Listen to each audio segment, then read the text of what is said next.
같이 찬송한 힘으로 주일당 예배를 시작하도록 하겠습니다.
이어서 찬송가 430장 주와 같이 길 가는 것, 그리고 492장 잠시 세상에 내가 살면서 찬송하도록 하겠습니다.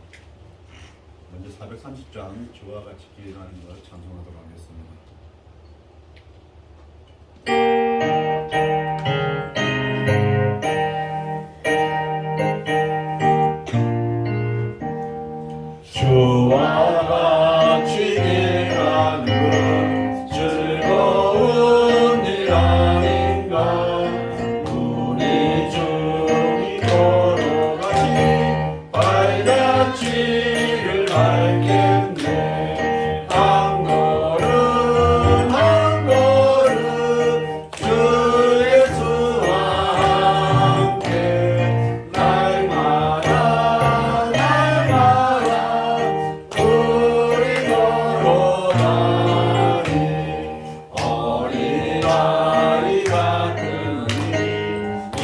이겨라 오야가라 주의 손에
492장 잠시 세상에 내가 살면서 찬송하도록 하겠습니다.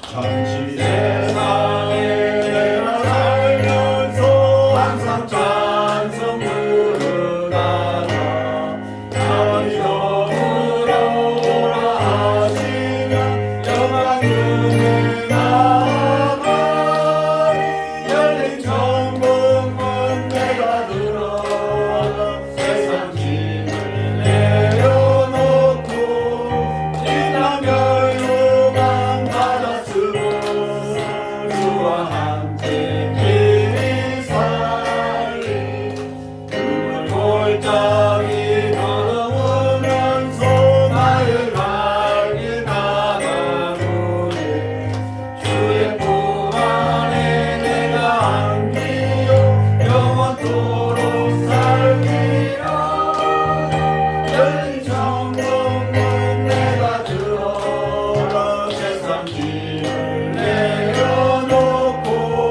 빛나면 유감 받아 쓰고 주와 함께 길을 살리 나의 가는 길 걸로 험하며 사는 돌고 고른 길도 나를 땅에 멈출 것 없어라 복된 날이 밝아오니 열린 천국문 내가 들어가 세상 짐을 내려놓고 빛나면 유감 받아 쓰고 주와 함께 길이 살리 한숨 마시고 죽음 없는 날 사모하며 기다리니 내가 누리던 주를 배울 때 나의 기쁨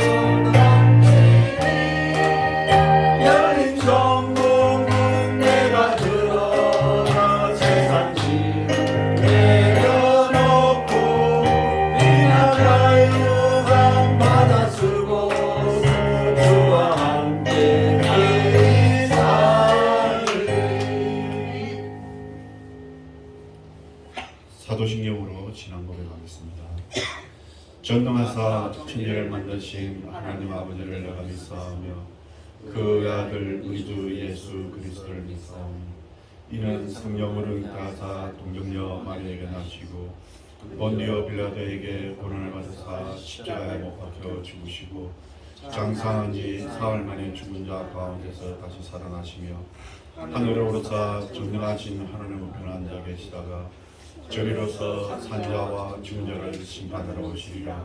성령을 믿사오며 거룩한 공예와 성도가 서로 교통하는 것과 죄를 사하여 주시는 것과 몸이 되지 않은 것과 영원히 사는 것을 믿사옵나이다. 아멘. 네, 찬송가 43장 즐겁게 안식할 날 1절만 보도록 하겠습니다.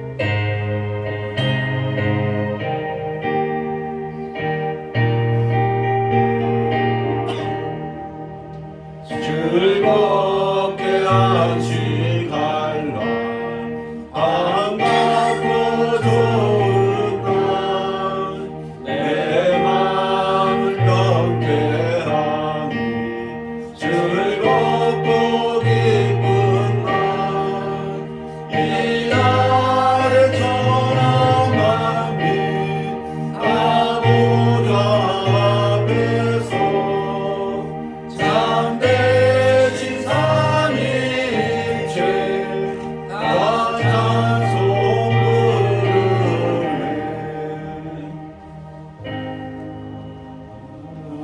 부르네. 성시교독 7번 시편 13편 교독하도록 하겠습니다. 여호와여 어느 때까지니까 나를 영원히 잊으시나이까 주의 얼굴을 나에게서 어느 때까지 숨기시나이까. 나의 영혼이 번민하고 종일토록 마음에 근심하기를 어느 때까지 하오며 내 원수가 나를 치며 자랑하시며 어느 때까지 하시리까. 여호와 내 하나님이여 나를 생각하사 응답하시고 나의 눈을 밝히소서. 두렵건대 내가 잠을 잠을겠다. 두렵건대 나의 원수가 이르기를 내가 그를 이겼다 할까 하오며 내가 그럴 때에 나의 대적들이 기뻐할까.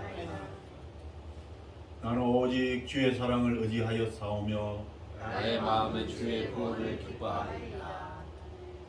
다 같이 내가 내가 여호와를 찬양하니 이는 이는 주께서 내게 은덕을 베푸심이로다. 아멘. 이 시간에는 각자 여러분들의 소원하고 강구하는 기도의 점을 가지고 또 우리 이름교회를 위해서 이 나라 대한민국을 위해서 합심해서 기도하도록 하겠습니다. 기도하겠습니다.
사랑의 하나님 감사합니다. 오늘도 저희들에게 주의를 허락하여 주시며 주님 앞에 나와서 예배드리게 하여 주심을 감사합니다. 이 한 시간에 우리에게는 은혜의 시간이 되게 하여 주시며 우리가 하나님께 영광을 돌리는 시간이 될 수 있도록 주님 함께 하여 주옵소서. 이 한 시간이 우리의 삶에 큰 귀가 되는 시간이 되게 하여 주옵소서. 오늘 말씀 들은 그 말씀으로 세상에 나아가서 힘을 내어 싸워 이기는 승리의 삶을 살아갈 수 있도록 주님 함께 하여 주옵소서. 우리가 이 시간을 사모하며 기다리는 삶이 되게 하여 주옵소서. 늘 이 한 시간을 우리가 기다리며 또 주님의 전에 나와서 예배드리는 주님의 자녀들 되게 하여 주옵소서. 이 시간 주님 간절한 기도의 제목을 가지고 기도드렸습니다. 그 기도의 제목이 하나님의 뜻에 따라 하나님이 정하신 때에 이루어질 줄로 믿습니다. 그리하여서 우리가 하나님이 살아계심을 체험하는 귀한 역사가 일어나도록 하여 주옵소서. 특별히 육신의 질병으로 인하여서 고통받는 주님의 자녀들 기억하여 주시옵고 죽은 나사로도 살리신 예수님께서 허락하실 때에 그 모든 질병들이 사라질 줄로 믿습니다. 그 모든 병들을 주님께서 깨끗이 치유하여 주시옵고 혹여 그 질병을 치료하는 과정에서 힘들지라도 그 마음의 위로와 평안을 더하여 주옵소서. 오늘 말씀을 전하실 목사님에게도 좀 함께 하시고 그 말씀인들이 우리의 마음에 떨어져서 믿음의 씨앗이 될 수 있도록 주님을 허락하여 주옵소서. 이 모든 말씀 우리를 사랑하시는 예수님의 이름으로 기도드렸습니다. 아멘.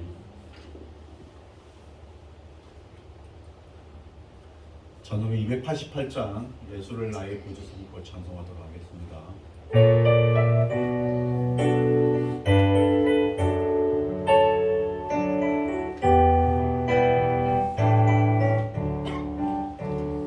예수를 나의 구주 삼고 성령과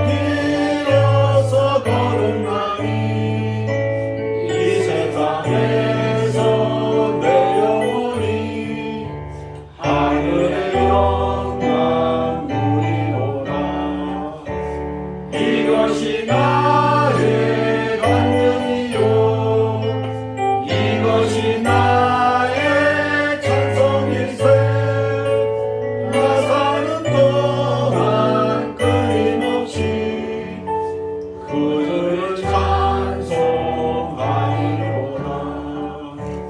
온전히 주께 맡기매여 사랑과 음성을 듣는 중에 천사를 안내하는 것과 하늘의 영광 보리로다 이것이 나의 간증이요 이것이 나의 찬송일세 나 사는 동안 끊임없이 그 주를 찬송하리로다 주 안에 기쁜 누림으로 마음의 풍랑이 잔잔하니 세상과 나는 강고롭고 구속한 주만 보이도다 이것이 나의 간증이요 이것이 나의 찬송일세 나 사는 동안 끊임없이 그 주를 찬송하리로다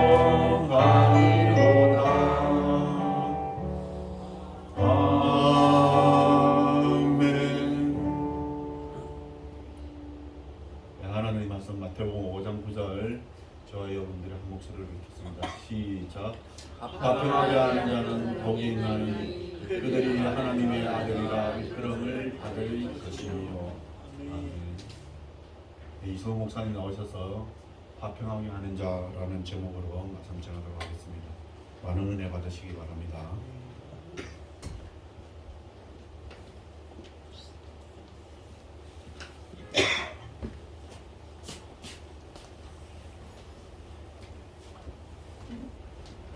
네, 기도하겠습니다. 하나님 감사합니다. 저희에게 새날을 주셔서 감사합니다. 하나님 아버지, 이게 당연한 날이 아니고 우리의 권리가 아니라 하나님께서 베푸신 은혜이고 기적인 것을 다시 한번 생각합니다.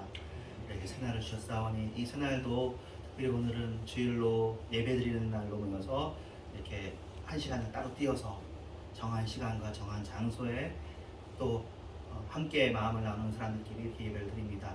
우리뿐만 아니라 전 지구적으로 정말 24시간 동안 이렇게 예배를 다 드리고 있는데 하나님 아버지 우리들의 모든 허물을 용서하여 주시고 다시 한번 우리의 주님 안에서 우리의 마음이 정리되어지고 주님을 더 바라보게 하여 주시옵소서.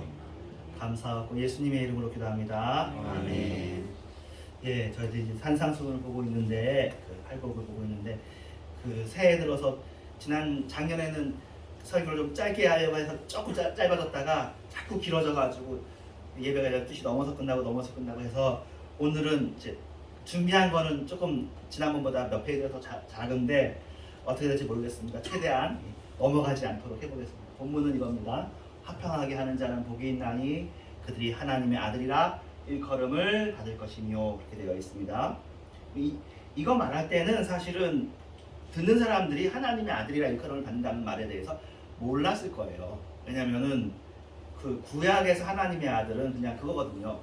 시편 2편에 솔로몬한테 너는 내 사랑하는 아들을 기뻐하는데 하면서 그렇게 즉위시 때 왕에게 그 신의 아들이라 이름 지어주는 그런 것 정도는 그 중문동 문화에 있어요.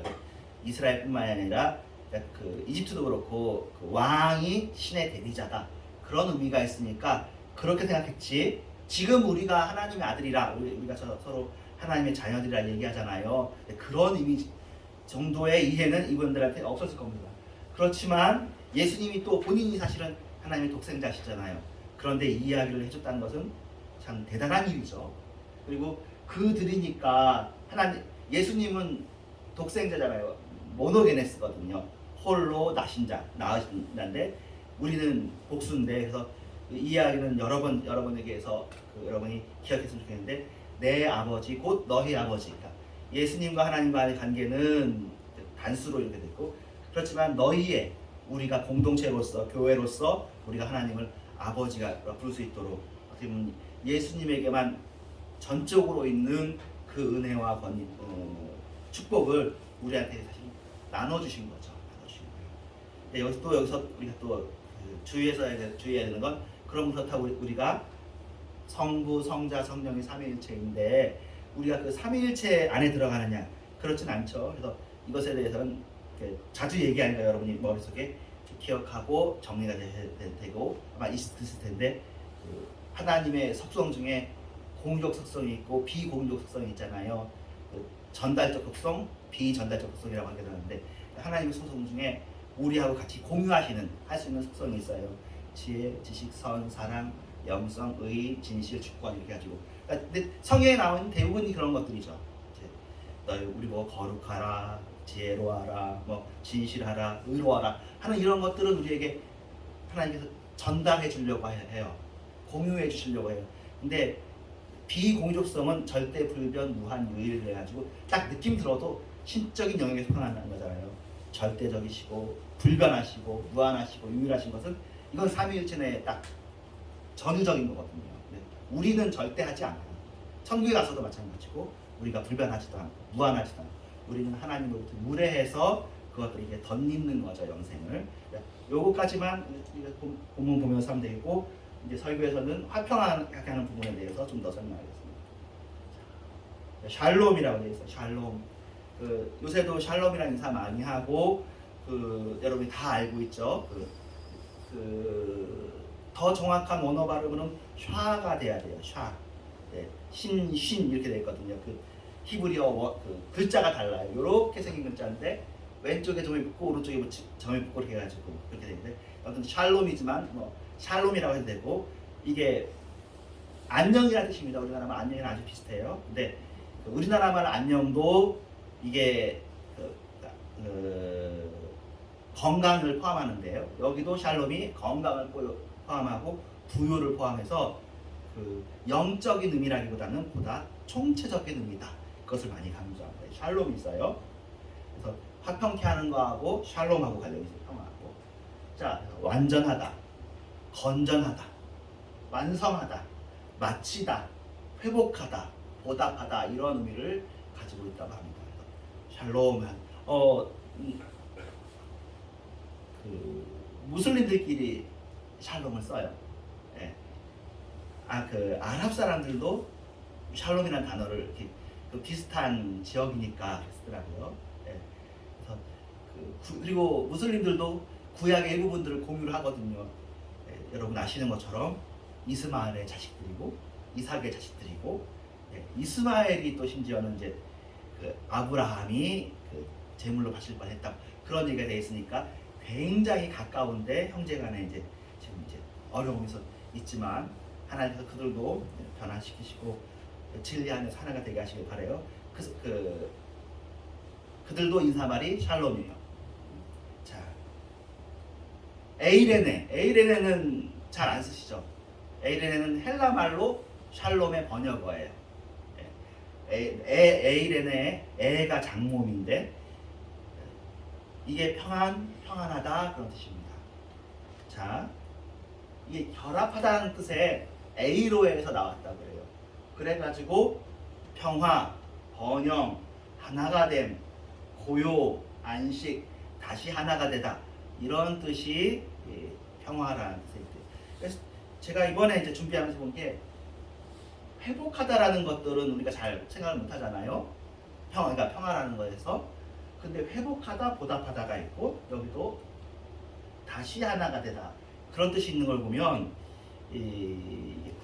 중운동도 이렇게 갈등과 전쟁이 많고 그러니까 샬롬을 현재 누리기보단 우리가 잃어버린 것을 회복하는 그런 것을 샬롬과 에이렌으로 보지 않았나 싶습니다. 사실 현재 우리가 사는 이 시대는 굉장히, 또 우리가 현재 처한 이 대한민국 초안전 사회라고 그러거든요. 엄청나게 안전한 나라와 안전한 시대에 살아요. 근데 불안하죠. 모두가 다 안전한데 일어난 조그만 사건들은 굉장히 우리가 부각돼서 이렇게 알죠. 여기서 얘기해야 되나?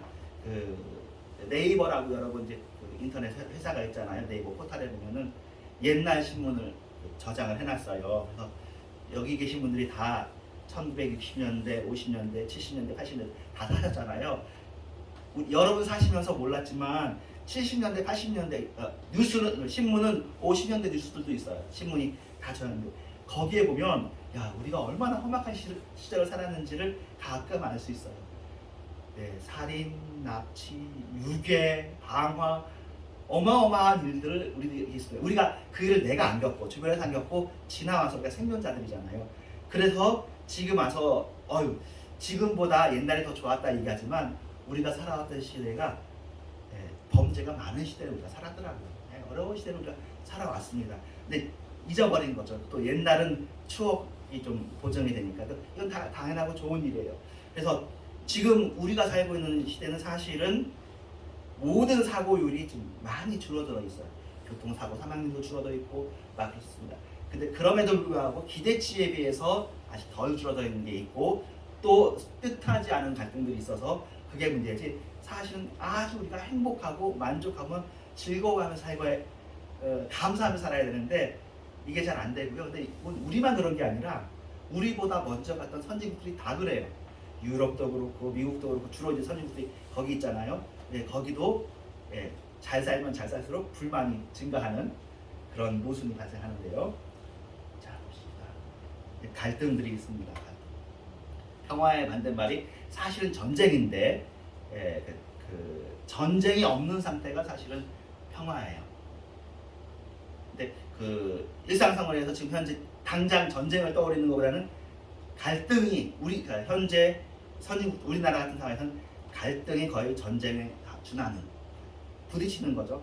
갈등이라는 것은 한자 말로는 그런 거래요. 칡뿌리가 서로 이렇게 싸우는 그렇게 돼 있다고 해요. 갈등 이런 그 한자로 하체는 그렇대요.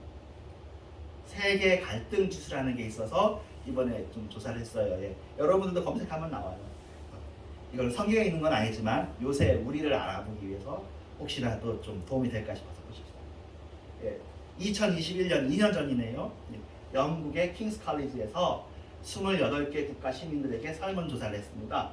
12가지 갈등 항목 중에 우리나라가 한국인이 7개 항목에서 특별히 갈등이 심하다고 응답해서 1등이에요. 7개 항목에 1등이야. 이게 이제 보통 이제 뉴스에 나오는 건데 그래서 좀 더 조사해서 들어갔더니 이 글에 대해서 팩트 체크를 서울대학교 팩트 체크 팀이 있더라고요. 그 사람이 좀 더 깊게 연구를 했어요. 이게 보도는 많이 되는데 그럼 7개 항목이 뭐냐? 진짜 1등이냐? 그랬더니 팩트 체크가 됐어요. 1등이 맞고 그럼 7개 항목이 뭐냐만 이제 나왔는데 뭐냐면 세계 평균도 나오고 한국도 나오는데 이념 갈등 세계적으로 65%니까 사실은 다들 이념 갈등이 있는 거죠. 한 50을 기준으로 잡으면. 근데 우리는 87%야. 그러니까 이념 갈등이 있다고 응답한 율이겠죠.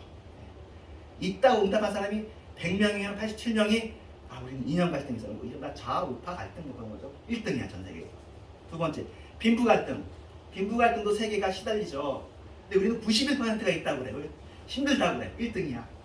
성별의 갈등은 전 세계적으로는 그렇게 심하지 않은데 우리는 80%야. 아주 심하다고 그래. 지금 심해요. 지금 심하고. 학력의 갈등 별로 없다는 거예요. 지금 학력 갈등, 성별 갈등 이게 27개 나라가 주로 선진국을 중심으로 했거든요. 그러니까 남녀 차이가 좀 어느 정도 해소가 된 거고 학력의 차이가 해소가 됐다는 얘기죠. 근데 우리는 아직 학력의 차이가 해소가 안 되는 거예요. 그래서 다른 이거 말고 다르게 조사한 거에 보면 그러니까 다른 기사에 보면 우리나라가 압도적으로 대학 진학률이 높거든요. 거의 100명이면 80명이 대학을 진학해요. 2등이 미국인데 미국이 한 60%고 그러면 대학을 가면 학력 갈등이 없어야 되잖아요. 근데 대학 내에서도 학력 갈라치기를 하는 거죠. 어느 대학 나왔냐. 옛날에는 이제 대학 나오고 대학 안 나오는 사람과 학력 갈등이 있었어.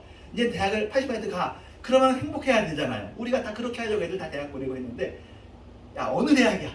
대학 중에서도 이만큼은 또 아니야. 하는 식으로 해서 이게 심한 나라입니다. 우리가 다 느끼고 있고 그래서 드라마가 스카이 캐슬이라는 드라마 나오고 막 지금도 막 드라마 나오고 예, 또 우리가 살고 있는 이 동네가 또 그런 걸로 유명한 동네이기도 하고, 그래서 그렇습니다. 네, 학력 갈등이 있는 거예요. 우리가 이제 그걸 속에 살고 있으면서 이게 당연하다고 생각해도 그렇지, 해외에서 볼 땐 당신들 왜 그렇게 살아? 그렇게 하는 거죠. 왜? 이유는 있죠. 왜 그렇게 사는지 우리가 설명할 수 있죠. 결정적으로 자기가 다, 이 사회가 다 모든 사람들이 다 그렇게 생각하면은 그게 사실이니까, 우리 사회에서는. 참고로 당장 이제 그 일본의 유토리 세대라고 하는데, 유토리 세대 맞을 거예요. 유토리 세대가 학력 갈등하다가 지쳐버리면요, 이제 안 가. 우리 밑에 애들이 지쳤어. 대학 나오고도 직장은 안 가고 아르바이트만 하면서 사는 세대가 아마 유토리 세대가, 혹시 제가 혼동될 수 있는데, 정규 직장 안 다니고 좋은 대학도 일부러 안 들어가려고 그러고 고립된 세대가 유토리 세대라고 해요. 그러니까 거기서는 더 이상 막 그 열심히 동경대하고 뭐 그런 데 들어가려는 게 없어졌다고 하는데, 모르겠어요. 우리나라도 그렇게 될지. 또 어쨌든 그런 상황들이 있습니다. 우리가 이념, 빈부, 성별, 학력 갈등도 심하고 정당 갈등은 1등이라 그러죠. 그래서 여기서 정치 얘기는 하지 않겠지만 다른 나라들도 있어요. 정당 갈등이 정치인들이 하니까. 근데 우리는 정당 갈등이 확실히, 우리는 정치 때문에 힘들어하는 사람들이 90%야. 1등. 그리고는 나이 갈등도 없어야 되는데 80%예요. 세대 갈등이 있는 거예요. 여러분들이 알죠. 제가 따로 설명하지 않아도 이게 다 다행히 이게 수면으로 막 드러나지 않아서 그렇지, 이거 참 슬픈 일이죠. 이게 그러니까 나이로도 갈라져 있고 성별로도 갈라져 있고, 다행히 지금 없어진 건 지역 갈등이 그나마 없어진 게 좀 다행인데, 좀 지나가서 아직도 좀 있긴 있지만 옛날처럼 지역 갈등이 이념이나 정당이랑 붙어가지고 그렇지 않지만 우리가 이런 영역에서 1등을 하고 있습니다. 그리고는 자살률은 OECD 내에서 1등인 겁니다. OECD가 선진국 클럽이잖아요. OECD 아닌 나라들은 자살률이 높은 나라들이 많아요. 러시아 계열 나라들이 자살률이 높더라고요. 근데 그 나라 빼고 그냥 우리가 선진국 중에서는 우리가 18년 연속 1위. 우리나라 이전에 1등은 일본이라고 말씀드렸죠. 일본이 되게 1등이었어요. 그래서 자기들도 굉장히 고민을 많이 했어요. 근데 일본은 줄어들었는데 우리는 일본보다 낮은 나라였는데 18년 전부터는 치고 올라와서 타의 추종을 불허하는 일을 지금 하고 있고, 그리고 여러 번 얘기하듯이 젊은 애들의 자살률도 많지만 고독사에 해당하는 나이 드신 분들의 자살률이 되게 높습니다. 또 남자분들, 그냥 이건 수면에 그냥 있어요. 밑에 있어요. 이걸 해결하려고 그냥 그나마 우리나라가 좀 노력한 거는 작년인가 재작년에 한번 이 관련 설계하면서 저쪽 북구 노르웨이나 핀란드에서 자살률이 높았다가 줄이려고 할 때 했던 게 그거거든요. 이제 언론에서 자살을 다루는 방법에 대해서 이제 바꾸기 시작했어요. 그래서 우리 요새 신문에 보면 항상 자살에 대한 보도를 하면 그 밑에 이런 마음이 있으면 몇 번으로 연락하십시오. 이렇게 글이 항상 뜨거든요. 네이버나 뉴스 글에. 그거 한 게 이제 현재 우리가 하고 있는 거고, 유럽에서는 그렇게 해가지고 좀 도움이 됐는데 우리나라는 아직 크게 도움이 없어요. 물론 자살률이 계속 올라가는 것은 좀 꺾였다가 다시 올라갔다가 이렇게 수평을 그리고 있습니다. 그리고는 산업재해 사망률, 산재 사망률이라고 하는데요. 이거는 1등. 이거는 뭐 23년째 1등. 중간에 2등 한 2번, 3년도 하고. 요거는 멕시코나 이런 나라들이 조금 이제 많은데 우리나라가 계속 1등입니다. 그렇게 되고 있어요. 도대체 뭐냐 이게? 그리고는 이제 최저 출산율은 OECD뿐만이 아니라 지금 현재 전 세계에 존재하는 모든 나라 중에 1등. 최저 출산율이에요. 일단 다른 나라들도 1.0 밑으로 떨어지는 일들이 있었어요. 이렇게 쭉 떨어지다가 올라가고 떨어지다가 올라가고, 프랑스도 떨어졌다가 올라가고, 지금 현재 우리나라랑 비슷한 수준은 이제 한국, 한 다음에 대만, 홍콩, 싱가포르 이런 나라들이 조금 비슷한데 그래도 1등 우리가 1등, 제일 최저 출산율이에요. 그래서 이거 2021년 자료에 보면 한국이 0.81인데요. 저 0.81이 뭔가 했더니 이제 가임기 여성이 한 명이 평생 아이를 낳는 것을 출산율이라고 하더라고요. 그래서 여성 한 명이 이제 한 명을 낳으면 1이고 두 명을 낳으면 2인데 우리는 이제 0.8이고 전 세계는 2예요. 2.3이 미국도 좀 낮아서 1.46, 일본은 1에서 올라가서 1.3. 우리가 1 됐을 때 막 보도가 많이 됐다가 지금은 보도가 확 줄었죠. 근데 지금은 현재는 어디까지 와야 되냐면 한국이 0.81인데 서울은 0.56, 부산은 0.62예요. 근데 이번 주에 보니까 전국이 지금 0.6으로 떨어져요. 그럼 서울은 더 떨어졌겠죠. 아무튼 그래요. 지금 뭐 골마가고 있는지 암이 걸려 있는지 아니면 힘들어서 뭐 살려고 하는 거겠죠.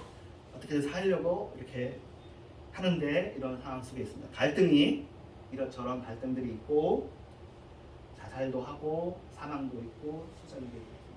그래서 이것을 이제 요새 언론에 있는 말로 표현하면 남성과 여성의 젠더 갈등이라고 표현하고 정규직과 비정규직 간의 갈등이 있어요. 그건 저 위에는 안 써있죠. 네. 정규직 비정규직 갈등은 뭐 우리는 당연하다고 생각하죠. 당연하다고 생각하는데 네덜란드에서 온 분들 얘기하면 거기는 없거든요. 참고로 우리가 여기 살면 여기 있는 게 정상적이고 거기 살면 거기 있는 게 확실히 그런 것 같아요. 거기 살면 뭐 어떤 거 있냐면요. 동일 노동, 동일 임금이에요. 만약에 캐드를 그린다. 그러면 캐드를 그리는 사람이 대기업에 근무하든 중소기업에 근무하든 비정규직이든 동일 임금이에요. 같은 질의 노동을 하면 같이 월급을 받도록 법으로 규정돼 있어. 근데 우리는 그러면 안 된다고 우리가 다 같은 생각을 가지고 있잖아요. 우리는 근데 거기는 그것을 차별하면 안 되지 그렇게 돼 있어요. 예, 어이가 없죠? 그래서 거기는 일부러 대기업을 안 들어가요. 어디 가서 일을 하든 그 일에 대해서는 동일 임금을 받으니까. 현재는 우리나라가 생각하면 결국 세대 갈등, 서울 지방 갈등 이것도 결국 임금 체계에 대한 건데 임금 체계를 결정하시는 분들의 생각이 여성보다는 남성을 대학을 좀 더 잘 나온 사람을 그리고는 우리들 생각에 이제 뭐 여기서 얘기하기로 우리 집에 다행히 이제 의사분들이 안 계셔서 그런데 2000년까지만 해도 의사분들의 한 달 월급이 1000만 원이었거든요. 그것도 많잖아요. 지금은 한 달 월급이 2천만 원에서 3천만 원 가고 2천만 원 그러니까 지방에서는 2천만 원 주면은 안 간다고 그러죠. 당연하게 된 거예요. 뭐 알게 모르게. 그러다 보니까 지금 일어나고 있는 현상 중에 하나가 서울대, 연고대 모든 좋은 데의 최고 학과보다 의대, 지방대, 지방에 있는 데가 제일 위에 있는 거로 전부 다 의사가 되려고 하는. 제가 그런 얘기는 해요. 좋아지겠다 수준이. 아주 공부 잘하는 분들이 의사가 되니까 우리나라의 건강 수준을 아주 좋아지겠다 하는데 그분들 나름대로 굉장히 불만이 많이 있더라고요. 우리나라 건강보험 체계니 뭐니. 아무튼 그런 상황에 대해 있습니다. 우리는 여기 살고 있으니까 정하면서 그래 다 이렇게 살지 하면서 사는데 정이 안 되는 사람도 있고요. 보이지 않는 전쟁이 우리 안에 있다. 보이지 않는 갈등들이 우리 안에 있다.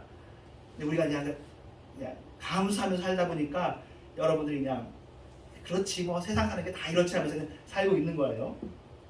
근데 예수님의 말씀을 보겠습니다. 에베소서 2장 14절인데 같이 한번 읽어볼까요? 천천히 시작.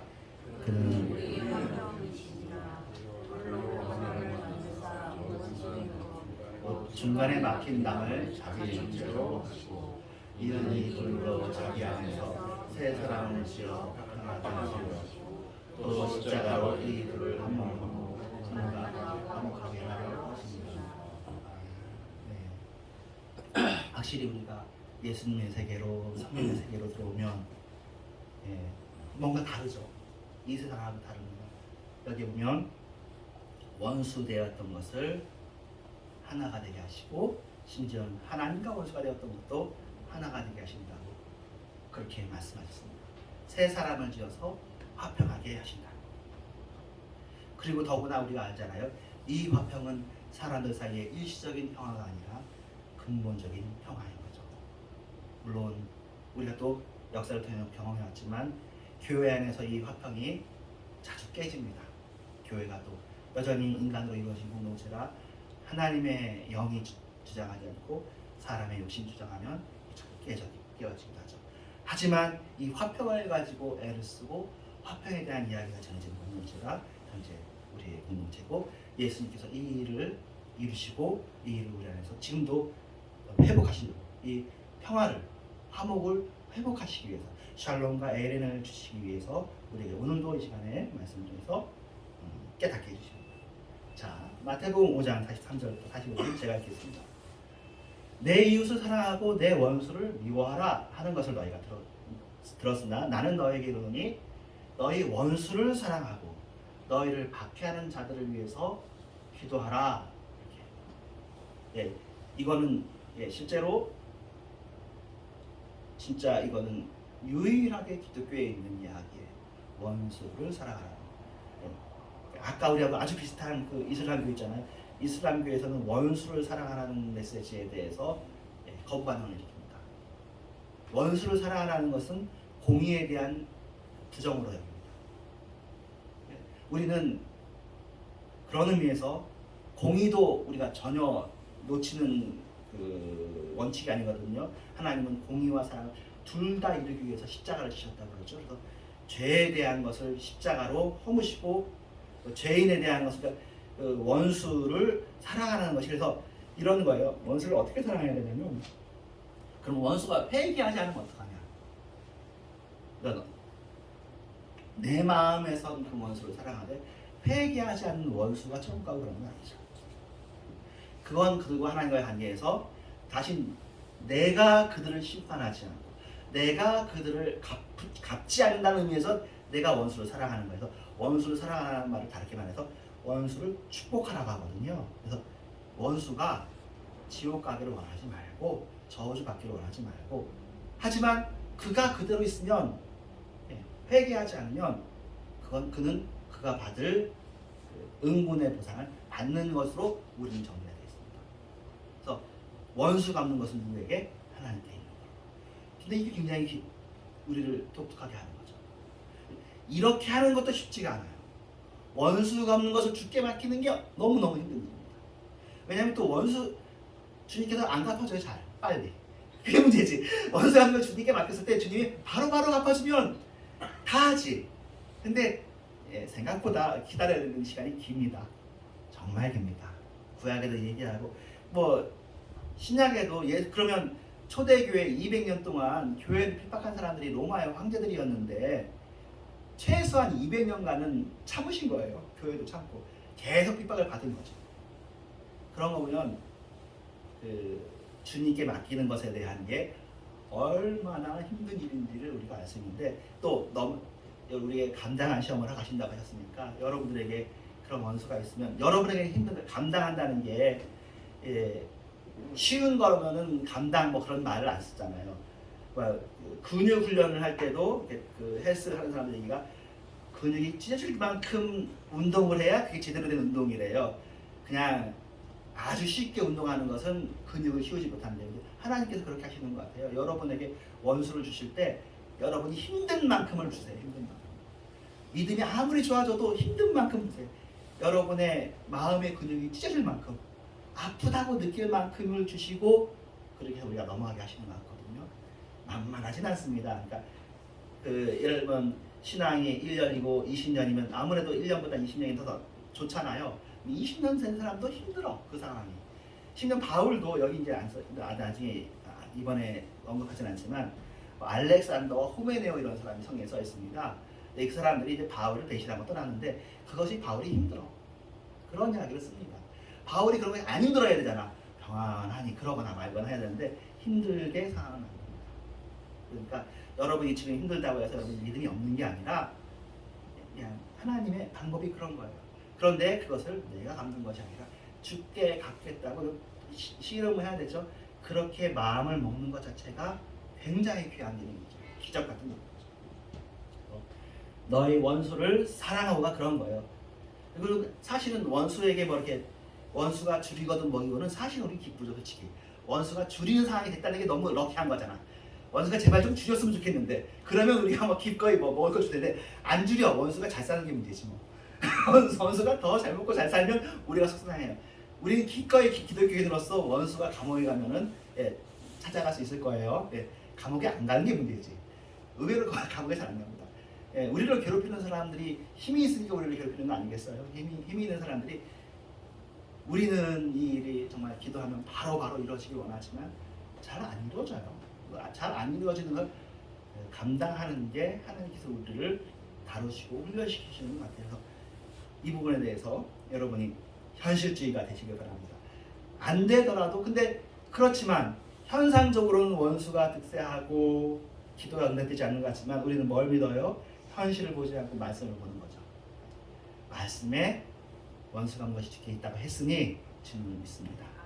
또 하나 우리가 보는 건 우리가 눈으로 보이는 세계 아니라 영원한 세계를 사는 거잖아요. 그 영원한 세계에서 사실은 원수가 잘못된 상태에서 계속 잘 사는 건 정말 불행한 일이죠. 그 사람한테는 회개해야 그 사람들이 회개할 기회를 갖는 것이 그한테 좋은 일인데 계속 그냥 득세하고 있는 건 저 사람이 정말 어려운 사람인가 보다 그런 건데 우리의 마음이 안 되죠. 이게 안 되는 게 당연해요. 제가 여러 번 얘기하지만 기독교는 번영 시작은 아니에요. 예수 믿으면 다 잘 살아야 되고 그런 건 아니지만 그럼에도 불구하고 너무 안 되면 우리가 힘든 건 당연해요. 저도 마찬가지고 여러분도 마찬가지. 그러니 그러니까 이것을 다 이렇게 하면 사실은 기독교가 다 어느 정도 다 아는 건데 서로 격려가 필요하고 위로가 필요하고 이러다 보면 시간이 길어지는데 몇 페이지 안 나가는데 지금 여기 나와 있는 걸로만 천천히 나가겠습니다. 하늘에 계신 이같이 한즉 하늘에 계신 너희 아버지의 아들이 되리니 이는 하나님이 그 애를 악인과 선인에게 비추시며 비를 의로운 자 불의한 자에게 내려주심이라. 그렇다는 거죠. 맞죠? 하나님께서 나쁜 사람을 바로바로 취지하시면 근데 그렇게 되면은 공포로 하나님을 믿을 거예요. 두려움으로. 하나님이 그런 걸 원하지 않는 거죠. 진짜 자기를 믿는 사람을 찾는 거예요.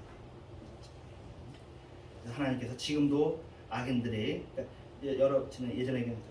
악인이야말로 하나님의 은혜를 누리다가 가는 거고 우리는 하나님의 은혜를 바라보고 가는 거고 세상이 볼 때 믿는 우리가 하나님의 아들다운 존재라고 평가되고 인정받을 때 자 우리가 이제 아까 하나님의 아들이라고 했잖아요. 누가 우리를 보고 하나님의 아들이라고 이렇게 느껴질 때는 어떤 때는요. 큰 교회를 세우고 교회를 부흥시킬 때 믿는 우리가 눈에 보이는 축복을 받고 세상에 성공할 때 또는 믿는 우리가 많은 능력을 행하고 놀라운 신의 역사를 섬길 때이니까 이것도 맞긴 맞죠. 그러면 사람들이 우와 하고 놀라는 거죠. 그런데 화평하게 사는 삶을 살 때 우리가 하나님의 아들 같다는 평가를 받고 그러한 인정을 받게 되는 것 같습니다. 화평할 수 없을 때 화평하게 사는 모습이 우리가 하나님의 아들이라는 인정을 받게 되는 것이 아니냐.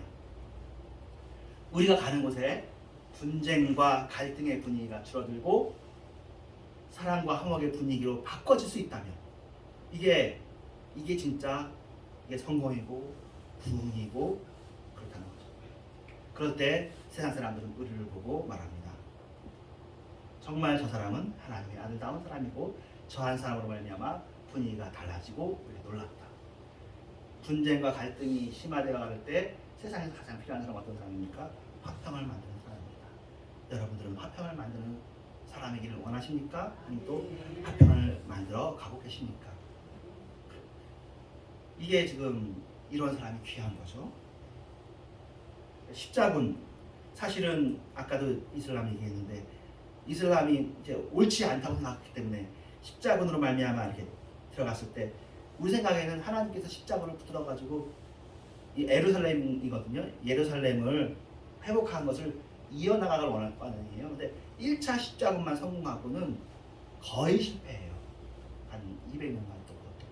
그리고 그 일 때문에 기독교인들의 이미지가 지금까지 그 지역에서 안 좋아요. 만행을 저질렀다고 해요. 십자군으로 사는 게 아니에요. 십자가로 살아야 돼요. 우리가 무찔르고 정복하고 이겨내는 것이 아니라 칼로 목을 자르는 방식이 아니라 십자가로 평화를 만드는 사람으로 살아가야 되는데 이건 정말로 큰 교훈이고 우리가 기억할 만한 교훈입니다. 힘과 권력을 추구한 그리스도인들을 통해서 그리스도인들이 하나님의 아들로 불려진 것이 아닙니다. 세상 사람들한테는 악마의 사순이라고 불려진 것입니다. 바나바를 볼까요? 바나바는 그 예루살렘 교회에 먼저 집사가 되고 그리고는 칭찬받는 사람이었어요. 그런데 사울은 교회를 핍박하는 사람이었어요. 그래가지고 함께 그 회심한 이후에 복음을 전하다가 사람들이 아무래도 염려가 되고 걱정되는 거예요. 그래서 고향 다소에 가 있어. 그러다가 예루살렘에서 흩어진 성도들이 안디옥에서 그리스도인이라는 이름을 듣고 교회를 형성했을 때 바나바가 누구를 찾아가요? 사울을 찾아가서 이제 이름이 나중에 바울로 바뀌지만 데리고 와서 자기들의 스승으로 자기보다 처음에는 그 사도행전에 보면 바나바와 바울로 나오다가요 나중엔 바울과 바나바로 이름이 바뀌어요. 순서가 그것을 기꺼이 믿기로는 자기가 더 먼저 믿었고 어쩌면 나이도 이 사람이 더 많았을 수도 있지만 바울을 더 위로 가게 하는 바나바야말로 참 평화의 사람이죠. 나중에 바울과 바나바가 갈라졌을 때가 이제 마가 요한에 대한 일로 갈라졌는데 마가 요한을 데려가자 하니까 바울이 자기도 사실 옛날에 실수된 사람이면서 마가는 중간에 실수를 많이 한 사람이라 이따가 그 중간에 그 고향으로 돌아왔거든요. 전도여행 중에 얘는 안 데려간다. 그러니까 그래요? 그러면 바나바는 마가를 그래도 데려가려고 하는 일로 심히 다퉈요. 그래가지고 바울이 실로안으로 바나바는 마가로 해가고 그렇게 해서 나중에는 바울과 실라가 된 거거든요. 근데 성경의 중심은 바울로 갑니다. 더 이상 바나바의 일은 써있지 않아요. 근데 바나바가 그걸로 해서 문제를 일으키지 않고 갈등을 일으키지 않습니다. 나중에 보니까 그 마가가 우뚝 일어서서 마가복음을 쓴 그 마가가 되어져요. 그리고 그 마가가 베드로를 끝까지 섬기는 마가가 되어져요. 예, 참 신기한 거죠. 사람을 바울도 세워내고 마가도 세워낸 사람이 바나바예요. 자기 이름은 수명 밑에 가라앉죠. 귀한 거 하지 않나요? 지금은 바나바에 대해서 우리가 다 인정하고 존중하는 그런 일이 되어졌습니다. 하나님의 마음으로 사랑을 부를 때 그 사랑의 힘이 우리를 화평하게 하는 것입니다. 하나님으로만 만족하겠다. 이거는 이제 됐네요. 이게 마지막인데 사실은 뭐 카톨릭 그 사제죠. 성 프란시스코의 기도입니다. 그렇지만 이 정도까지는 우리도 같이 뭐 이제 공유해도 되지 않을까 싶어서 내용은 여러분들 아는 나를 평화의 도구로 써주세요. 미움이 있는 곳에 사랑을, 상처가 있는 곳에 용서를, 분열이 있는 곳에 일치를, 의혹이 있는 곳에 믿음을 심게 하시고 위로받기보다는 위로하고 이해받기보다는 이해하며 사랑받기보다는 사랑하며 자기를 온전히 줌으로 영생을 얻기 때문이니 주여 나를 평화의 도구로 써주소서.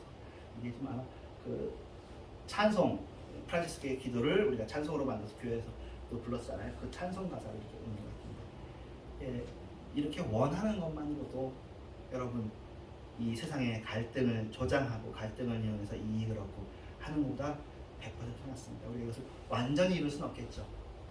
하지만 이게 우리가 실패했을 때에도 그 실패한 자리에서 다시 한번 주님을 바라보면 이 길을 감당할 수 있도록 조금 힘을 주실 것입니다. 그 힘을 통해서 조금 한 걸음씩이라도 나아가시기를 주님의 이름으로 축원합니다. 기도하겠습니다. 하나님 감사합니다. 우리가 화평의 사람, 평화의 사람, 갈등과 분쟁을 조장하지 않고 주님 안에서 나아가는 사람이 되어지게 하여 주시옵소서. 예수님의 이름으로 기도합니다. 아멘. 예, 헌금하시면서 인내 찬양하겠습니다.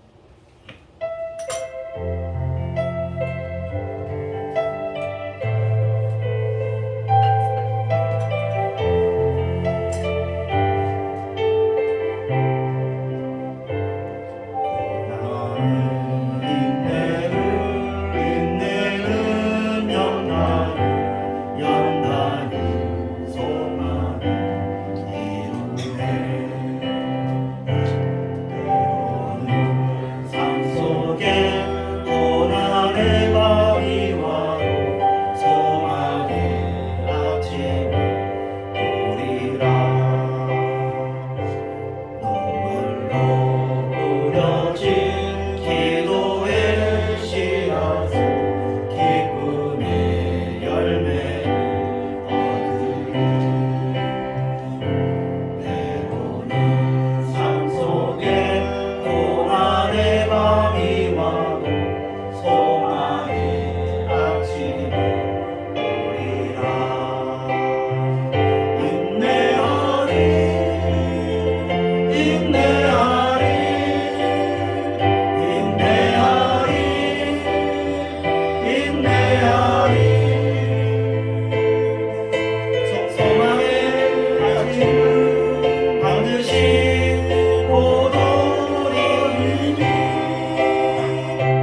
않고 우리가 미처 갚으면 되지 못하겠지만 주님께서 친히 그들의 마음과 그들의 상황과 그들의 가족들에게 세세하게 이끌어 주시옵소서.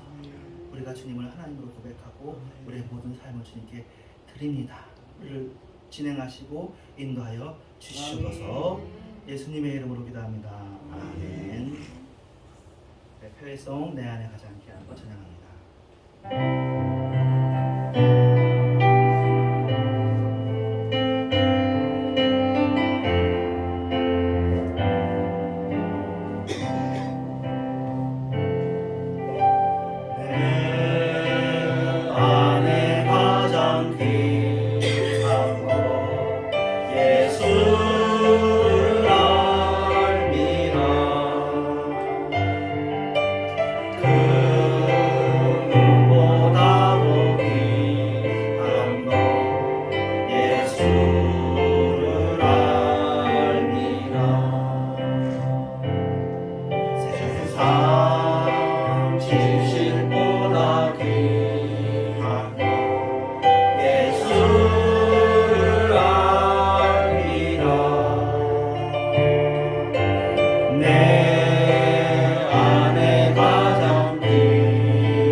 죄 지은 자를 사하여 준 것 같이 우리의 죄를 사하여 주옵시고 우리를 시험에 들게 하지 마옵시고 다만 하게서 거하옵소서.